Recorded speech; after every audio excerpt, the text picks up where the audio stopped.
Welcome back to Farley Park. The Cougars win a thrilling Game 2, splitting the doubleheader with Iowa Lakes, and we're now with the head coach of the Cougars, Nick Weinmeister. Nick, thanks for joining us. Yeah, thanks, Luke. I appreciate it.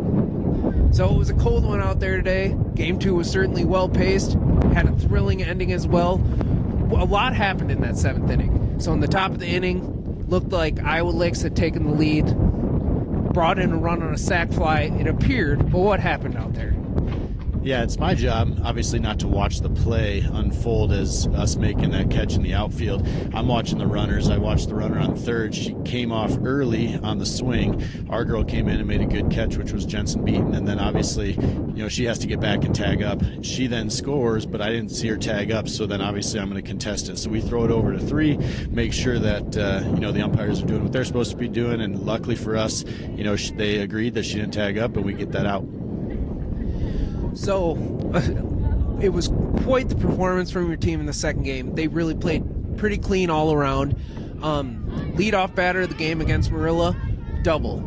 After that, she sat down 15 straight. What changed? Because in the first game today, your pitching was a little all over the place, but she really turned it around specifically in Game 2. Yeah, Addie's a player that needs to be challenged, and so after Game 1, we took her out early. She started the first and got about 2 innings out of her, and then, obviously, for us, she's our go-to. So, when it came down to it, between games, I ended up challenging her and said, hey, it's your game, so you go start us and give us the start that we need. Let us, get behind you defensively, and then our offense will come through. And luckily enough for us, she really, after that leadoff double, really settled in and did a great job. Now you're 6 games into the NICC play here. Great conference to be in. You faced a tough Kirkwood team this past Thursday, dropped a couple there. But this weekend you split against 2 pretty decent teams here in the conference in Ellsworth and Iowa Lakes. What's the outlook look like for the rest of your team here, or rest of your season here?